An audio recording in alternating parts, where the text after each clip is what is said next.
بسم اللہ الرحمن الرحیم۔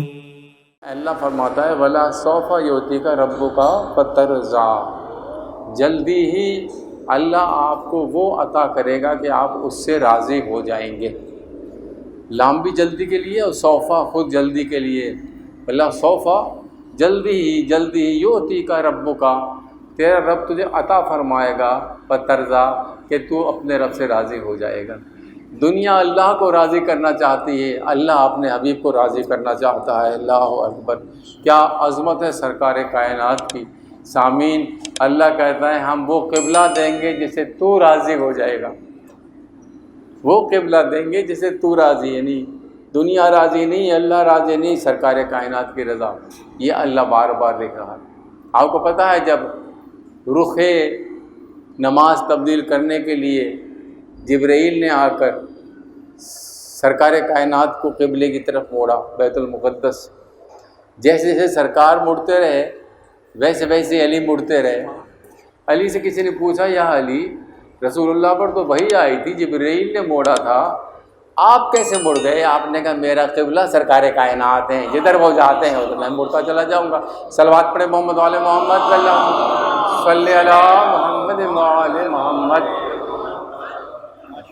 سامعین کرام، تفسیر اس کی امیر المومنین نے کوفے کی مسجد میں کی تھی، بھلا سوفا یعطیک ربک فترضیٰ، کہ تو راضی ہو جائے گا اتنا تجھے دوں گا۔ اس کی تفسیر میں امیر المومنین نے یہ فرمایا تھا کہ یہ حق کے شفاعت دیا ہے اللہ نے سرکار کائنات کو، جس پر وہ راضی ہو گئے ہیں، جو ان کی خواہش تھی، جو ان کی تمنا تھی، جو ان کی ڈیمانڈ تھی، اللہ نے حق شفاعت دے دیا ہے اور ارشاد فرمایا ہے اے میرے حبیب تو جس کی شفاعت کرے گا میں بغیر حساب کے اس کو جنت میں داخل کروں گا، جس کی شفاعت کرے گا۔ امیر المومنین فرماتے ہیں سرکار کائنات کا ارشاد ہے کہ میں اپنی امت کے ہر شخص کی شفاعت کروں گا اور اسے جنت میں لے جاؤں گا، کسی ایک شخص کو بھی نہیں چھوڑوں گا، میں ہر امت کے فرد کی شفاعت کروں گا اور اس کو جنت میں لے جاؤں گا، سوائے 4 افراد کے۔ رسول اللہ نے 4 کیٹیگریز بتائی ہیں، 4 افراد یا 4 قسم کے افراد کے علاوہ ہر شخص کو میں جنت میں اپنی شفاعت سے لے جاؤں گا۔ یا رسول اللہ وہ کون کون سے 4 ہیں؟ آپ نے فرمایا پہلا وہ شخص ہے جس کو میری شفاعت پر یقین ہی نہیں ہے، جو میری شفاعت کو مانتا ہی نہیں، میں اس کی شفاعت نہیں کروں گا۔ اور آپ کو پتہ ہوگا کہ کتنے گروپ ہیں اور کتنے ملک ہیں جو رسول کی شفاعت کے قائل نہیں ہیں، موجود ہیں یہاں، لیبیا ہے، ابوظہبی ہے، سعودیہ ہے، اس میں وہ لوگ ہیں جو رسول کی شفاعت کے قائل نہیں ہیں۔ تفصیل نہیں عرض کرنی، وہ نقائص نکالتے ہیں بجائے شفاعت کی۔ سرکار نے فرمایا میں اس کی شفاعت نہیں کروں گا جس کو میری شفاعت پر یقین نہیں۔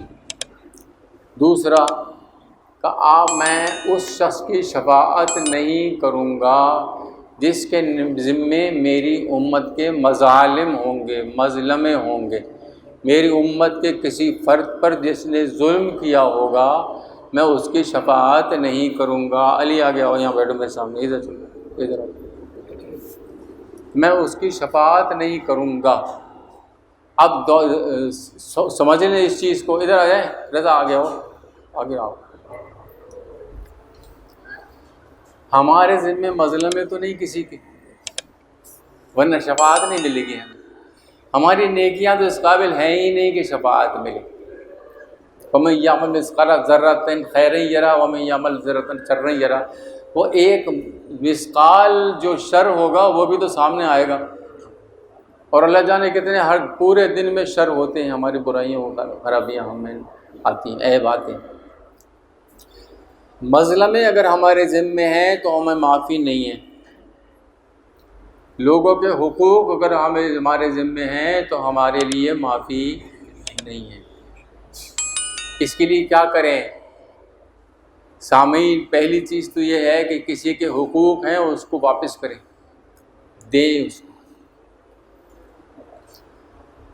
اب اگر کچھ حقوق ایسے بھی ہیں جو آدمی ادا نہیں کر سکتا کیونکہ اس کی وجہ سے فتنے کا ڈر ہوتا ہے، فساد کا، کوئی چیز جا کر آپ بتائیں ایسی، کسی سے آپ نے زیادتی کی ہو، کسی کے خاندان سے زیادتی کی ہو، کسی کی فیملی سے زیادتی کی ہو، جا کے بتائیں معافی مانگنے کے لیے، تو شر پیدا ہو جائے گا۔ شر کی اجازت نہیں ہے فتنے کی قرآن میں، وہ قتل سے زیادہ سنگین جرم ہے۔ اب کیا کریں؟ اس کے لیے حکم ہے اس شخص کے لیے استغفار کریں جس کے ساتھ زیادتی ہوئی ہے۔ تیسرے، وہ شخص اویلیبل ہی نہیں ہے، مر گیا، دنیا سے چلا گیا، کینیڈا چلا گیا، آسٹریلیا چلا گیا، پتہ ہی نہیں لگ رہا اس کا کہاں ہے۔ اب کیا کریں؟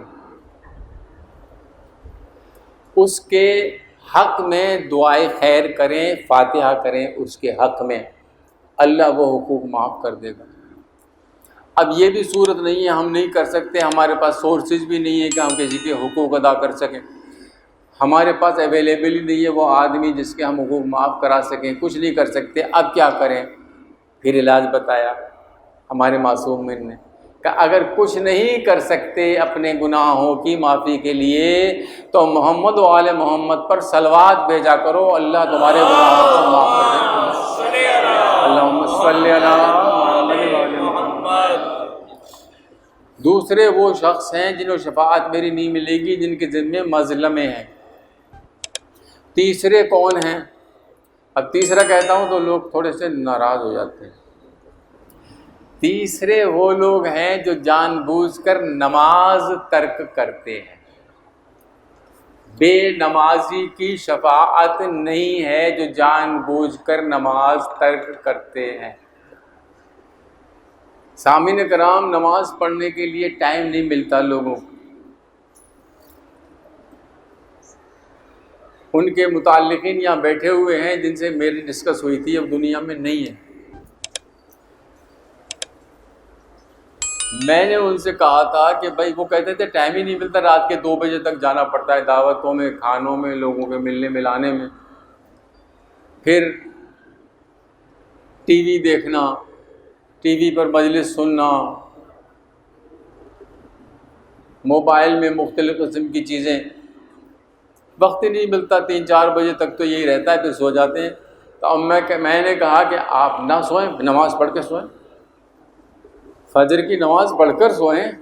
تو کہنے لگے ایسی کوئی ترکیب بتا دو مجھے کہ 2 بجے ہم نماز فجر پڑھ لیا کریں، 2 بجے ہم مثلا فارغ ہوتے ہیں تو ہمیں ایسی ترکیب بتاؤ کہ 2 بجے ہم نماز فجر پڑھ لیا کریں۔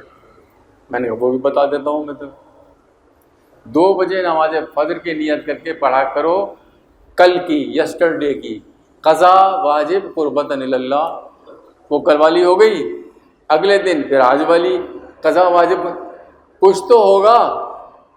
وہ بے نمک کا کہلاتا ہے، وہاں مثال دی ہے معصومین کے، بے نمک کا کھانا جیسے ہے ایسے قضا نماز اس طرح سے ہے، لیکن بہرحال پہنچے گی صحیح۔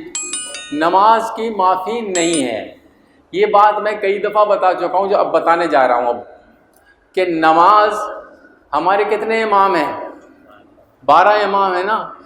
کسی امام نے نہ نماز ترک کی، نہ نماز ترک کرنے کی اجازت دی، کسی بھی امام نے۔ ہمارے بھائیوں کے کتنے امام ہیں؟ 4 امام، شافعی، حنبلی، حنفی، مالکی، 4 ہیں نا۔ چاروں نے نماز پڑھی اور نماز کی حکم دیا، کسی نے نماز نہ پڑھنے کی چھوٹ نہیں دی۔ ہمارے 12 نے نماز پڑھی اور پڑھنے کا حکم دیا، ان کے 4 نے نماز پڑھی اور پڑھنے کا حکم دیا، کوئی چھوٹ نہیں۔ فرق کیا ہے؟ ہمارے 12 نے کہا ہاتھ کھول کر نماز پڑھو، ان کے 4 میں سے 3 نے کہا ہاتھ باندھ کے نماز پڑھو، ایک نے کہا نماز ہاتھ کھول کر، مالکی، ہاتھ کھول کر نماز پڑھو۔ تو ہاتھ کھول کر نماز پڑھنے والوں کے امام کتنے؟ 13 ہو گئے نا، 12 ہمارے، ایک ان کا، 13 ہو گئے۔ اور جو باندھ کر کہنے کے ہیں وہ ہیں 3۔ لیکن ہم یا ان 3 کی بات مانیں یا ہم ان 13 کی بات مانیں، نماز بہرحال پڑھنی ہے، اگر نہیں پڑھی تو نہ ہم 3 میں ہوں گے نہ 13 میں ہوں گے. صلوات پڑھے محمد والے محمد اللہم صلی علی محمد والے محمد. میری شفاعت اس شخص تک نہیں پہنچے گی جو جان بوجھ کر نماز ترک کرے گا. نماز کو غیر اہم سمجھنا کفر کی طرف لے جاتا ہے. نماز کی اہمیت کو سمجھتے ہوئے سستی سے ترک کرنا گناہ کبیرہ کی طرف لے جاتا ہے. نماز کی کوشش کریں کہ اپنے بچوں کو بھی عادی کریں. سامعین بچوں کو آیت الکرسی یاد کرائیں، ورنہ وحشت قبر کی نماز وہ کیسے پڑھیں گے؟ والدین کے لیے اولاد سب سے پہلے پڑھتی ہے. جب آپ آیت الکرسی یاد نہیں کرائیں گے انہیں تو آیت الکرسی کے بغیر نماز وحشت قبر ہے ہی نہیں، کیسے پڑھیں گے؟ سکھائیں، بچوں کو ٹرینڈ کریں. بچے گالیاں نہ دیں، بچے بعد میں نہ کہیں ہمیں کچھ نہیں بتا گیا، ہمیں کچھ نہیں سکھا گیا، ہمیں کچھ نہیں دے گیا، یہ نہ کہیں. بچوں کی تربیت ایسی کریں کہ وہ نماز اور روزے کے پابند ہوں، اللہ کے احکامات کے پابند ہوں، گستاخ رسول گستاخ ائمہ نہ ہوں. تارک الصلاۃ کی شفاعت نہیں. چوتھا کون ہے؟ 3 ہو گئے نا، مظلمے والا، تارک الصلاۃ اور جو شفاعت کو نہیں مانتا. چوتھا جو فرمایا ہے بڑی پیاری بات کی ہے. کہتا ہے جو علی کی ولایت اور محبت کو نہیں مانتا اس کے لیے میری شفاعت نہیں ہے. ولایت علی اور مودت علی جو تسلیم نہیں کرتا، علی سے جو دشمنی کرتا ہے، اس تک میری شفاعت نہیں پہنچے گی. اب حدیث بھی سن لیں سرکار کی. سرکار فرماتا ہے یا علی تو قسیم النار والجنت ہے، یا علی تو حجت اللہ ہے، یا علی تو باب اللہ ہے، یا علی تو وجہ اللہ ہے، یا علی تو نفس اللہ ہے، یا علی تو عین اللہ ہے، یا علی تو جنب اللہ ہے، یا علی تو صراط مستقیم ہے، یا علی تو نبع عظیم ہے، یا علی تو مثل الاعلیٰ ہے، یا علی تو امام مسلمین ہے، یا علی تو امیر المومنین ہے، یا علی تو خیر الوصیین ہے، یا علی تو دین کا قاضی. یہ پورے الفاظ موجود ہیں کہ جو حدیث میں پڑھ رہا ہوں. تو دین کا قاضی ہے، یا علی تو میرا وزیر ہے، یا علی تو میرا خلیفہ ہے، یا علی تو میرا بھائی ہے، یا علی تو میرے وعدوں کا پورا کرنے والا ہے. میرے بعد تو متروک ہو جائے گا، تو مہجور ہو جائے گا. تیرا گروہ میرا گروہ ہے، میرا گروہ اللہ کا گروہ ہے، تیرے دشمن کا گروہ شیطان کا گروہ ہے، شیطان کا گروہ جہنمی ہے، جنت میں نہیں جائے گا. محبت علی ہمارا وظیفہ ہے. سامعین، محبت علی ہمارا ایمان ہے، علی ہمارا رہبر ہے، علی ہمارا رہنما ہے، علی ہمارا امام ہے، علی حق کی مشیت ہے، علی حق کا ارادہ ہے، علی تو کل ایمان ہے، علی مولود کعبہ ہے. علی کے فضائل کو بیاں کر ہی نہیں سکتے. علی کے کوئی کتنے بیاں کر دے، علی اس سے زیادہ ہے. شاید یاد رکھیے، علی کعبے میں پیدا ہوا. علی کیا ہے؟ ہستی کیا ہے؟ کعبے پر ایمان لانا ہمارا جزو ہے، ایمان کا جزو ہے، ایمان کا جزو ہے. کعبے پر ایمان لانا، کعبے کو ماننا. کعبہ جزو ایمان ہے، علی کل ایمان ہے. اللہ اکبر. ہائے ہائے ہائے.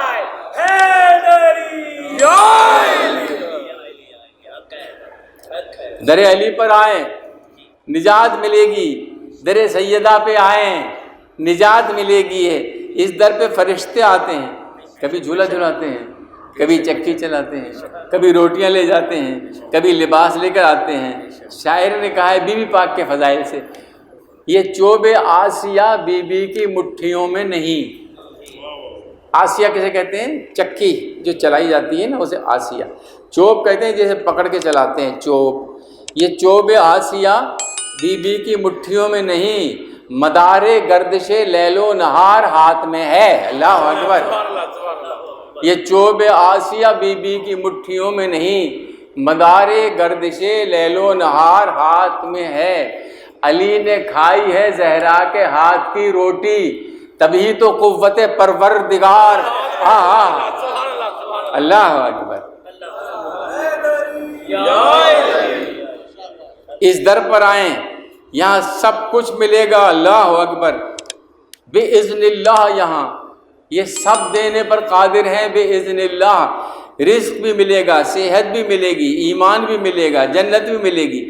جنت چاہیے تو وہاں آؤ جن کو جنت کا پتہ ہو، جو جانتے ہو۔ یا علی، آپ جانتے ہیں؟ آپ نے کہا میں وہاں کے راستے یہاں سے زیادہ جانتا ہوں، تو کیا کہتا ہے؟ وہاں کے لباس ہمارے پاس آتے ہیں، ہماری روٹیاں وہاں جاتی ہیں۔ اللہ اکبر۔ سامعین کرام، حضرت ابراہیم علیہ السلام جد الانبیاء، فرشتے ان کے پاس آئے، اور آنے کے بعد اللہ اکبر فرشتے ان کے پاس آئے، سورہ زاریات، گھبرا گئے جناب ابراہیم، فَأَوْجَسَ مِنْهُمْ خِیفَةً، ابراہیم کو خوف محسوس ہوا فرشتوں کو دیکھ کر۔ کیا باتیں کرتے ہو؟ اس گھر پر جب فرشتہ جبرائیل روٹی مانگنے کے لیے آیا ہے، فضہ روٹی لینے گئی ہے اور کہا مجھے پتہ ہے تو جبرائیل ہے، میں جانتی ہوں۔ اللہ اکبر۔ اس در پر آؤ، یہاں سے سب کچھ ملے گا۔ جنت چاہیے، وہاں آؤ جہاں جنت کا لباس آتا ہے، جہاں سے جنت کی روٹیاں جاتی ہیں۔ سامعین، جس کے ایصال ثواب کی مجلس ہے، اکثر لوگ جانتے ہیں، رشتہ داری بیٹھے ہوئے ہیں، دوست احباب بیٹھے ہوئے ہیں، وہ ہمارے درمیان نہیں ہے لیکن ہم اس کا ذکر کر رہے ہیں۔ مومن تھا، متقی تھا، حاجت روا تھا، غم گسار تھا، ہمدرد تھا، دیندار تھا، عزادار تھا، غریب پرور تھا، شفیق تھا، مہربان تھا۔ اللہ اکبر، وہ ہر لحاظ سے مہربان تھا۔ سامعین، وہ تھا اللہ اکبر جس کے لیے ہم کہہ سکتے ہیں کہ بھلائی کرنا ہمیشہ رہا تھا جس کا اصول، بھلائی کرنا ہمیشہ رہا تھا جس کا اصول، نہ جس سے کوئی تھا رنجیدہ اور نہ کوئی ملول، ہر ایک دل میں رہا تھا ہمیشہ جو مقبول، وہ پھول جیسے کہ پھولوں میں ایک گلاب کا پھول، ہمیں چھوڑ کر چلا گیا، ہم تو بے بس ہیں، اس کے لیے دعا کر سکتے ہیں، اس کی نیک خواہشات کر سکتے ہیں۔ ہم سب یہ کہہ سکتے ہیں کہ زندگی الفت حیدر میں بسر کی ہے تمام، زندگی الفت حیدر میں بسر کی ہے تمام، مرتے دم لب پہ رہے شبر و شبیر کے نام، اور دن اس طرح کٹا زندگی کی آ گئی شام، خود تو آرام کیا گھر میں بپا ہے کوہرام، تیسری ماہ ستمبر تھی، چھٹی ماہ سفر، پہنچے جنت میں ظفر، مرزا تو پایا آرام۔ اب وہ دنیا میں نہیں ہے، وہ آرام میں ہے، وہ جنت میں ہیں، وہ علی کے پاس ہیں، وہ اپنے اہل بیت کے دامن میں۔ سامعین کرام، اسے کوئی غم نہیں ہے، کیوں؟ علی والا تھا نا، اسے کیا افسوس ہوگا؟ شاعر کہتا ہے، عالم واسطے کا شعر ہے، تجھ کو کیا ہے خوف، رستہ سخت ہے دشوار ہے، تجھ کو کیا ہے خوف، رستہ سخت ہے دشوار ہے، تیرا ہادی تیرا رہبر حیدر کرار ہے۔ اللہ اکبر۔ تو محب پنجتن ہے دوستدار اہل بیت، کربلا کے بھوکے پیاسوں کا تو ماتمدار ہے۔ وہ تو گیا علی علیہ السلام کے پاس۔ سامعین، موت کی کچھ منزلیں ہیں، وہ میں نے بتانی ہیں، اور پھر میں نے بیان کو مصائب بیان کر کے ختم کرنا ہے 5 منٹ کے بعد۔ میں انشاءاللہ العزیز 4 بجے سے پہلے ختم کروں گا، پریشان نہیں ہونا۔ دیکھیے، موت کی منزلیں ہیں جن سے ہم سب کو گزرنا ہے۔ آپ نے بڑی محبت سے ظفر مرزا کی خوبیاں بھی سن لی، تھوڑی سی امیر المومنین کی عظمت بھی سن لی، شفاعت کس کی ہے کس کی نہیں یہ بھی سن لی۔ اب یہ سن لیں کہ موت کی منزلیں کون سی ہیں، اور ان سے ہم نے سب نے گزرنا ہے۔ یہ افسانہ نہیں ہے، ڈرامہ نہیں ہے، یہ انہوں نے کہا ہے جنہوں نے کبھی سچ کے علاوہ کوئی بات نہیں کہی، یہ ان کی طرف سے۔ پہلی منزل ہے سورہ قاف، وَجَاءَتْ سَكْرَةُ الْمَوْتِ بِالْحَقِّ ذَلِكَ مَا كُنْتَ مِنْهُ تَحِيدُ۔ سکرات موت کی سختی بڑی سخت منزل ہے. سکرات موت بڑی سخت منزل ہے. شیطان کی آخری کوشش ہوتی ہے سکرات موت میں انسان کو گمراہ کرنے کی. موت کے وقت انسان کا حلق سوکھ رہا ہوتا ہے، جسم میں آگ لگی ہوتی ہے، اس کی خواہش ہوتی ہے کہ ساری دنیا کا پانی میرے حلق میں ڈال دیا جائے، اتنی اس کی تشنگی ہوتی ہے. اس پر شیطان پانی لے کر آتا ہے، اس سے کہتا ہے ولایت علی سے انکار کر دو، پانی پی لو.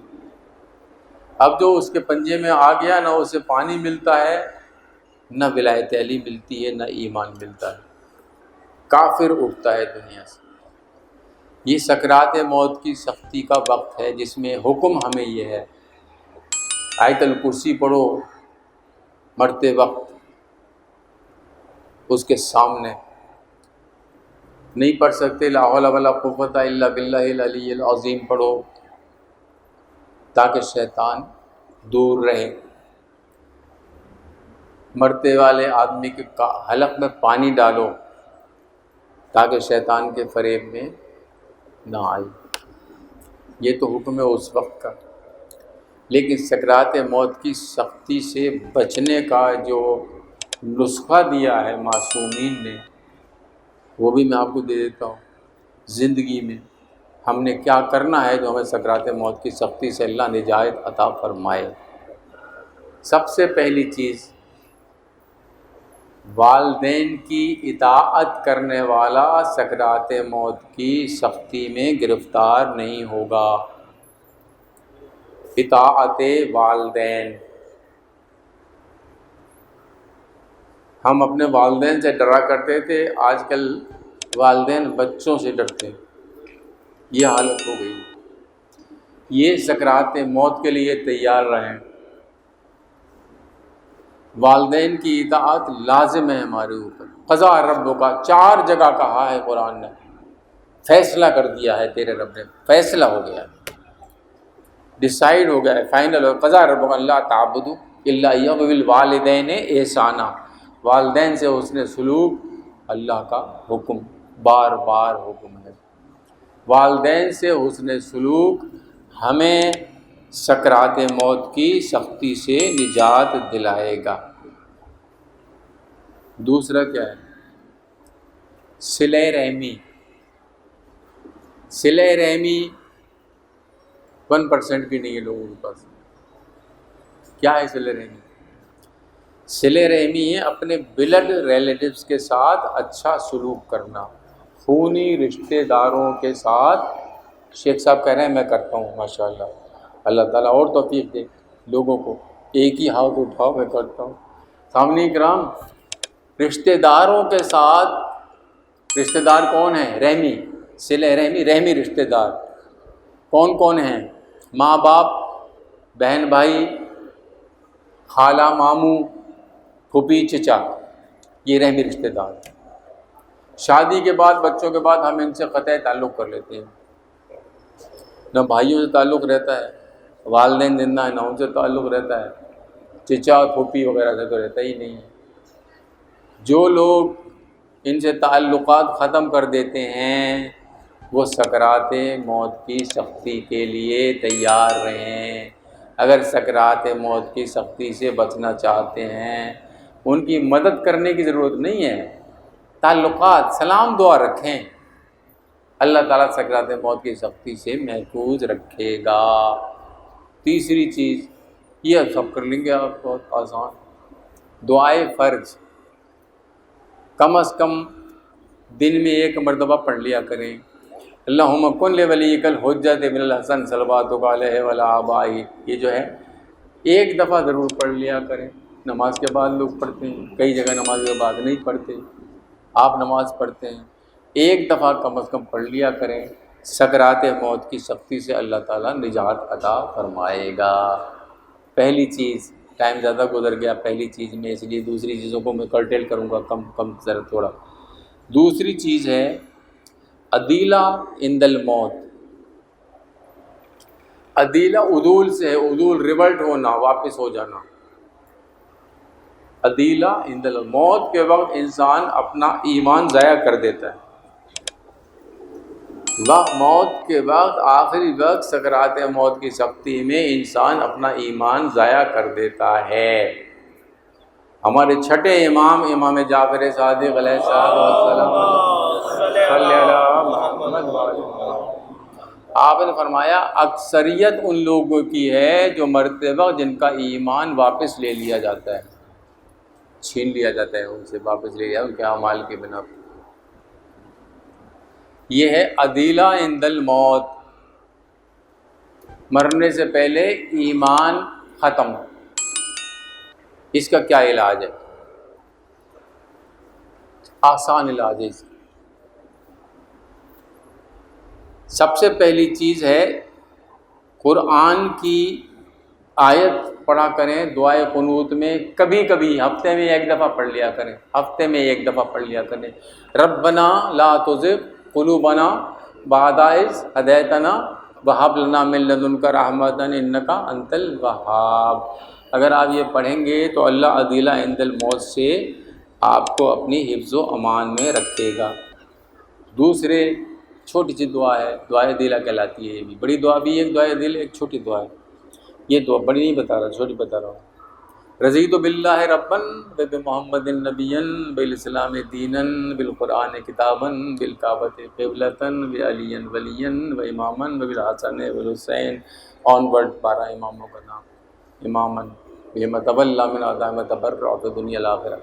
یہ پڑھ لیا کریں. اگر آپ کو یاد نہیں ہے تو تحفۃ العوام میں مفاتیح میں دیکھ کر پڑھیں، 2-4 دن میں یاد ہو جائے گی. چھوٹی سی دعا ہے، 4 یا 5 لائنوں کی دعا ہے. 12 اماموں کے نام ویسے یاد ہیں، وہ نکل گئیں، 3 لائنیں نکل گئیں، 2 لائنوں کی دعا ہے ساری. یہ دعائے عدیلہ کہلاتی ہے. اس کو کبھی کبھی پڑھ لیں تو اللہ تعالیٰ عدیلہ عند الموت سے پناہ میں رکھے گا.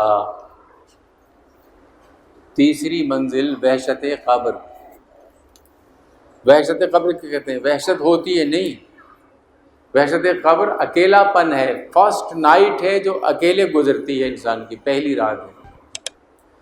ورنہ رشتہ دار ہوتے ہیں، عزیز ہوتے ہیں، اولاد ہوتی ہے، نوکر ہوتا ہے، ملازم ہوتا ہے، بیگم ہوتی ہے، کوئی نہ کوئی ہوتا ہے موجود. جب رات گزار رہا ہوتا ہے آدمی، مہمان ہوتا ہے، وہ رات ہے جس میں کوئی نہیں ہوتا، اکیلا. اور اس کے ساتھ جو سلوک ہوتا ہے وہ معصومین نے بتایا بھی نہیں ہمیں کہ کیا ہوتا ہے. نہیں بتایا، تفصیل نہیں ہے کہ وحشت قبر کی سختیاں کیا ہوتی ہیں، لیکن وحشت قبر کا علاج بتایا. پہلی چیز کیا ہے؟ نماز وحشت قبر. انا انزلنا 10 مرتبہ، اور دوسری رکعت میں آیت الکرسی، یا پہلی رکعت میں آیت کرسی، دوسری میں انا انزلنا، کوئی سے فرق نہیں ہے. آیت الکرسی یاد کرائیں بچوں کو تاکہ ہماری وحشت قبر کی 2 نماز پڑھ سکیں، ہماری وحشت قبر دور ہو. وصیت کر کے جائیں. اعلان ہوتا ہے، میں کل نہیں شریک ہو سکا جنازے میں، مجھے پتہ ہی نہیں تھا، مجھے پتہ ہوتا شریک یہاں بھی ہوا ہوگا کہ بھائی فلاں ابن فلاں یہ چلے گئے، ان کی وحشت قبر کی نماز پڑھتے ہیں. اعلان ہو جاتا ہے، لیکن کوئی پڑھے نہ پڑھے کوئی اس پر پابندی نہیں ہے. ایون بیٹے پر بھی کوئی پابندی نہیں ہے کہ پڑھے یا نہ پڑھے. واجب نہیں ہے کسی کے اوپر، پڑھ دے گا اس کی مہربانی ہے. وحشت قبر کی نماز کے لیے اہتمام انتظام کر کے جائیں. 500 روپے 1000 روپیہ دے کر جائیں کسی ایسے شخص کو جس کا یقین ہو کہ ہمارے مرنے تک زندہ رہے گا. نوجوان ہیں نہیں لوگ، پیش نماز بھی ہیں، طالب علم بھی ہیں، ان کو دے کر جائیں کہ بھائی ہماری موت کی اطلاع ملے تو نماز وحشت قبر پڑھ دینا. وہ پیسے لے لے گا تو اس پر واجب ہو جائے گی پڑھنی، پڑھے گا. وہ چھوٹا سا انتظام ہے، 500 روپے دے جائیں، میرے خیال میں پڑھ دے گا. 2 رکعت نماز کیا ہے. ویسے کوئی پڑھنے کا پابند نہیں ہے، پڑھے یا نہ پڑھے اس کی مرضی ہے. وحشت قبر میں نماز وحشت قبر، اس کے علاوہ تسبیح جناب سیدہ وحشت قبر کو دور کرتی ہے. تسبیح نماز کے بعد پڑھتے ہوں گے آپ، پڑھا کریں، اگر نہیں پڑھتے ہیں تو شروع کر دیں، اگر وقت نہیں ہے تو چلتے چلتے پڑھ لیا کریں، نماز ختم کی اور اس کے بعد چل پڑے اللہ اکبر اللہ اکبر اللہ اکبر اللہ اکبر 34 دفعہ، پھر 33 دفعہ الحمدللہ، 33 دفعہ لا الہ الا اللہ، ایک دفعہ اللہ اکبر، یہ پڑھ کے آپ اس کو تسبیح سیدہ پڑھیں۔ تسبیح سیدہ پڑھنے سے صرف وحشت قبر کا علاج نہیں ہے، بلکہ اس کے بعد کی جو منزلیں ہیں ان کا بھی علاج ہے۔ میں بھی بتاتا ہوں، 2 منزلیں اور بتاؤں گا آپ کے سامنے۔ صدقہ دیا کریں، وحشت قبر دور ہوگی، امام کا قول ہے۔ وحشت قبر سے بچنا چاہتے ہو، صدقہ دیا کرو۔ صدقہ 10 روپے، 20 روپے، 50 روپے نہیں، ایون 1 ٹیٹی پیسہ، 1 روپیہ جو ہے یہ صبح نکال دیا کریں۔ اگر آپ کی حیثیت نہیں ہے، حیثیت ہے تو 5 روپے نکال دیں، 10 روپے نکال۔ صدقہ نکالتا ہوں میں اپنی طرف سے، اپنے متعلقین کی طرف سے، قربتاً الی اللہ، صبح کو نکالا کریں، رکھ دیں کسی ڈبی میں، کسی شیشی میں، کسی جگہ۔ جب اکٹھا ہو جائے تو کسی مستحق تک پہنچا دیں۔ مستحق کون ہے؟ جس کے ایک تو یہ مسلمان ہو مستحق، دوسرے جو ہاتھ نہ ہوں، اس کے اللہ نہ کرے، دماغ نہ ہو، پیر نہ ہو، آنکھیں نہ ہوں، وہ مستحق ہے۔ یہ جو چوک پر آ کر زبردستی کھڑے ہو جاتے ہیں، ان کے مار کے بھگا دیا کریں، انہیں مت دیا کریں۔ ہر لحاظ سے ٹھیک ٹھاک ہوتے ہیں، انہیں کہیں نوکری کرو۔ عورتیں آ جاتی ہیں، میں تو کہتا ہوں آؤ، میں دلواؤں گا، گھروں کے کام دلواؤں گا، 4-4 ہزار کے 5 ہزار نہ جی، یہ ہوئی کاروبار ٹھیک ہے، وہی کہتی ہیں یہ ہوئی کاروبار ٹھیک ہے۔ انہیں نہیں دینا، مستحق کو دینا۔ اگر مستحق آپ کو نہیں مل رہا ہے تو مجھے نہیں پتہ اس مسجد میں کوئی انتظام ہے یا نہیں ہے۔ شاہ خراسان کی مسجد میں بھی ہے اور کرشن نگر کی مسجد میں بھی ہے، آپ وہاں صدقہ کا ڈال دیں، دے دیں، یہ ڈال دیں، وہ صحیح، وہ اس کی گندم اپنا آٹا خریدتے ہیں، گھی خریدتے ہیں، اس کی چینی خریدتے ہیں اور اتوار کو تقسیم کرتے ہیں، ہمارے سامنے تقسیم کرتے ہیں، ہم نے خود دیکھا، مستحق تک پہنچے گا۔ صدقہ نکالیں، وحشت قبر کی سختی اللہ تعالیٰ دور فرمائے گا۔ سامعین، اب 2 چیزیں اور میں نے بتانی ہیں، اور اس کے بعد مصائب کے چند فقرے عرض کرنے ہیں۔ جناب سکینہ کے مصائب سوچتا ہوں کہ آج میں پیش کروں۔ اس کے بعد ہے فشار قبر، زمین بھینچتی، زمین تیرا کیا بگاڑا ہے، تیرا کیا نقصان کیا ہے ہم نے؟ تو زمین جواب دیتی ہے، یہ میں حدیث پڑھ رہا ہوں، روایت پڑھ رہا ہوں، جواب دیتی ہے میں تو کب سے تیری منتظر تھی، تو کھاتا سیدہ کا تھا، گاتا دوسروں کا تھا۔ محسن کشی فشار قبر کا سب سے بڑا سبب ہے۔ محسن کشی، جس کا کھاؤ اسی کا گاؤ، جس نے نیکی کی ہے اس کا احسان مانو، اس کو کاٹو نہیں بچھو کی طرح، جو کہتا تھا میری عادت ہے ڈنگ مارنا، نہیں، عادت نہیں، نیکی کریں آپ۔ جو شخص نیکی کی کرے اس کے ساتھ حل جزاء الاحسان الا الاحسان، اس کے ساتھ نیکی کریں، ورنہ فشار قبر کے لیے تیار رہیں۔ ایک چیز فشار قبر کا محسن کشی نہ کریں۔ دوسرا سبب فشار قبر کا کیا ہے؟ ناپاک رہنا، ناپاکی سے پرہیز کریں۔ کئی لوگ ایسے ملتے ہیں، آپ لوگ گھبرا تو نہیں رہے، ختم کر رہا ہوں میں، جلدی ختم کر رہا ہوں۔ کئی لوگ ایسے ملتے ہیں جو کہتے ہیں ہم نماز تو پڑھتے نہیں، کیا پاک رہنا ہے؟ نہیں، نماز نہ پڑھنے کا عذاب الگ ملے گا، ناپاک رہنے کے لیے فشار قبر ہے۔ ناپاک نہ رہیں۔ اگر راستے میں پیشاب کی حاجت ہو گئی ہے، پیشاب کر کے آپ کسی کاغذ سے یا مٹی سے سوکھ کے اپنے کر کے پاکی، اور پھر فرسٹ اویلیبل جب استنجے کا ٹائم ملے فوراً پانی سے استنجا کریں۔ نہانا غسل واجب ہو گیا ہے، پھرتے رہتے ہیں، سارا دن پھرتے رہتے ہیں، احساس ہی نہیں ہوتا، فشار قبر ہے اس میں۔ فرسٹ اویلیبل فیسیلٹی مطلب ہے اگر سردی ہے تو گرم پانی بھی اویلیبل ہو جائے، اور کوئی اور جو مقصد ہے وہ سب چیزیں پوری ہوتے ہوئے پہلے سب سے یعنی اولین فرصت میں غسل کریں، اور اگر نہیں کر سکتے غسل، کوئی مجبوری ایسی ہے تو تیمم کر لیں۔ ناپاکی فشار قبر کا سبب ہے۔ میری باتیں سن کر نکال نہ دینا۔ سامعین کرام، یہ ہماری ذمہ داری ہے ممبر پر بیٹھنے والوں کی کہ کچھ نہ کچھ لوگوں تک پہنچائیں۔ تیسری بڑی ذمہ داری، فشار قبر کی وجہ اپنے ڈیپینڈنٹس کے ساتھ بدسلوکی کرنا فشار قبر کا سبب ہے۔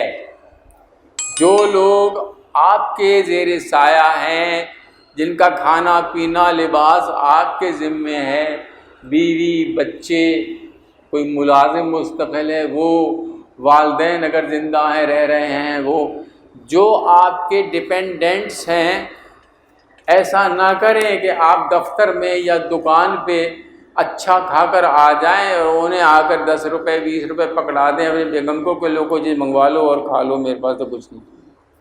فشار قبر کے لیے تیار رہیں، جو کھائیں وہی کھلائیں، جو پہنیں وہی پہنائیں اپنے متعلقین کو۔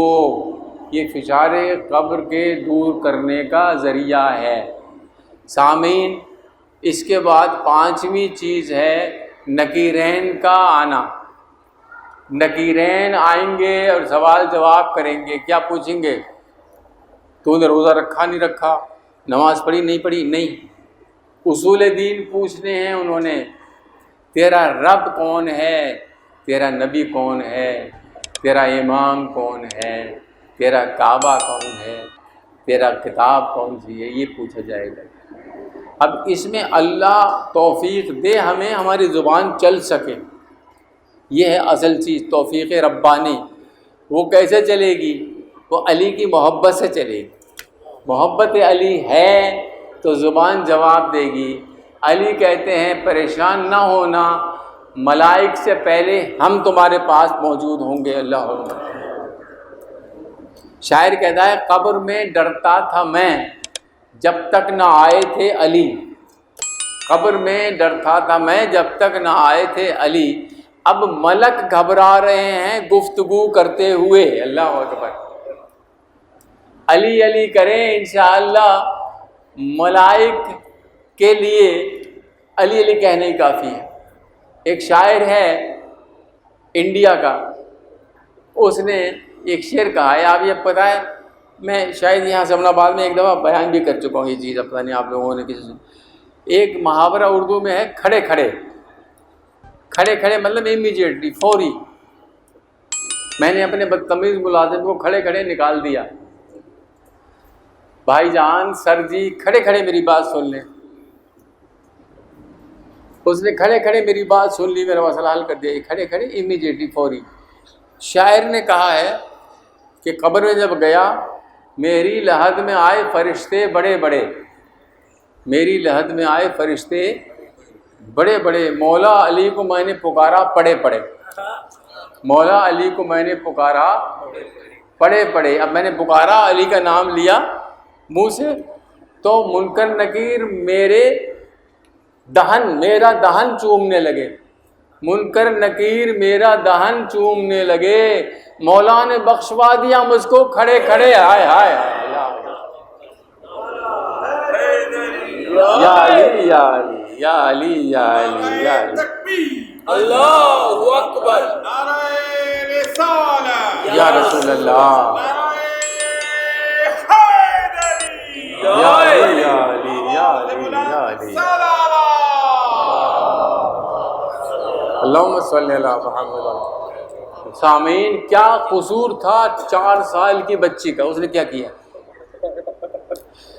خدا کے واسطے بتاؤ، یہ 2 جو ہستیاں ہیں، ایک علی اصغر ایک جناب سکینہ، یہ ایسا زبردست تماچا ہے یزیدیوں پر کہ ان کے پاس کوئی جواب نہیں۔ کوفے میں سر علی اصغر دیکھ کر ایک بزرگ عورت نے کہا تھا کہ اس نے بغاوت کی تھی جو اس کو قتل کیا گیا۔ اللہ، یہی حال ہماری 4 سال کی سکینہ کا تھا۔ سامعین، جب آگ لگی ہے خیموں میں تو یہ بچی اپنا چہرہ ہاتھوں سے چھپا کر آگ سے نکلی، شمر کھڑا ہوا تھا، اس نے کیا کیا؟ بالوں سے پکڑا اور تماچے مارنے شروع کر دیے۔ تماچے مارنے شروع کر دیے سامعین. کسی بچے کو تماچا مارے, وہ آپ زبردست ہیں, وہ کچھ کر نہیں سکتا تو وہ کہتا ہے ٹھہر جا, میں اپنے باپ کو لے کر آتا ہوں. وہ نپٹے گا, میں اپنے بھائی کو لے کر آتا ہوں, چچا کو. سکینہ نے سوچا نہ میرا باپ رہا, نہ میرا بھائی رہا, نہ میرا چچا رہا. کہتی ہے ظالم اور مار لے, میرا رہا جو کوئی نہیں. لوگ شمر ملعون نے در چھینے, مانگ لیتا دے دیتی سکینہ, نہیں, اس کے کان زخمی کیے. حسین کی لاش پر شام غریبہ میں سکینہ قدموں سے لپٹ کر روتی رہی. شمر آیا, اس نے تازیانہ مارا ہے سکینہ کے. سکینہ چیخ کر گئی بابا یہ جس نے میرے در چھینے تھے. اللہ آپ کو خوش رکھے, اپنی حفظ و امان میں رکھے. میں ایک فقرہ کہوں پھر آپ کو زندان کے 2-3 فقرے مسائل سناؤں گا. وہ یہ کہ جب مجلس ہوتی ہے, روایت پڑھی ہے میں نے, مجلس ہوتی ہے تو مجلس میں سیدہ آتی ہیں, جناب زینب آتی ہیں اور سکینہ کو لے کے آتی ہیں. لوگ سکینہ کو لے کے آتی ہیں. سکینہ پوچھتی ہے پھوپھی اماں یہ کیوں رو رہے ہیں, لوگ یہ کیوں رو رہے ہیں؟ کہ بیٹی ہے تیرے بابا حسین کے غم میں رو رہے ہیں. تو کہتی ہے پھوپھی اماں اگر یہ کربلا میں ہوتے میرے در کوئی نہ چھیتا.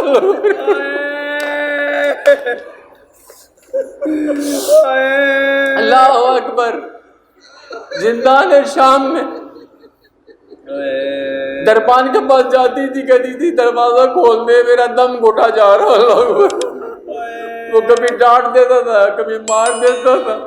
ایک دن بڑی تڑپتی ہوئی گئی, دربان سے کہا, اس نے نہیں سنا تو سید سجاد سے شکایت کرنے کے لیے آئی, فریاد کرنے کے لیے آئی. سید سجاد نماز میں مشغول تھے, بیڑیاں پہنی ہوئی تھی, نماز پڑھ رہے تھے. انتظار کرتی رہی, جب متوجہ نہیں ہوئے تو چلی گئی ماں کے پاس. ماں کو دیکھا, علی اثر کا جلا ہوا کرتا ہاتھ میں لیے ہوئے لوگ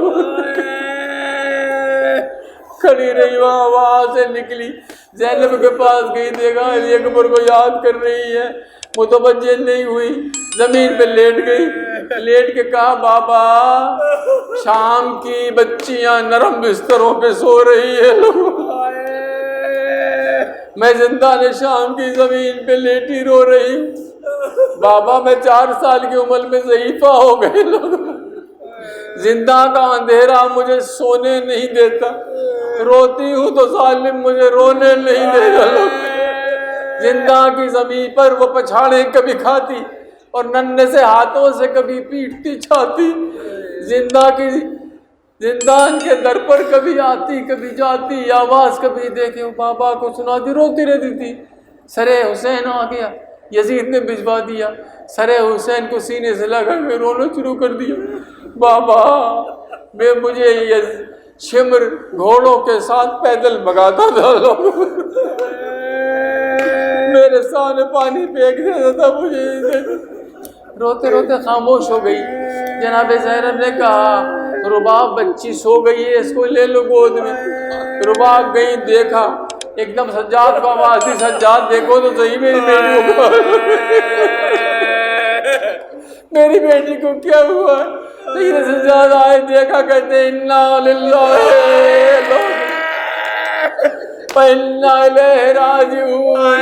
گود میں اٹھایا, دروازے زندان کے دروازے سے باہر آئے. کہ لوگوں مجھے بتاؤ غریبوں کا قبرستان کدھر ہے. وہ سالہ آئی غسل دینے, وہ کہتی ہے اس بچی کو کیا مرض تھا, اس کی پشت پر کالے کالے نشان کس چیز کے. سامعین کرام کیا کیا بیان کیا جائے. جب گئی جناب سکینہ قبر میں اتر گئی ہے تو رباب نے کہا بی بی تم مدینہ جانے کا کہتی تھی, اٹھو قید ختم ہو گئی ہے, رسی کھل گئی.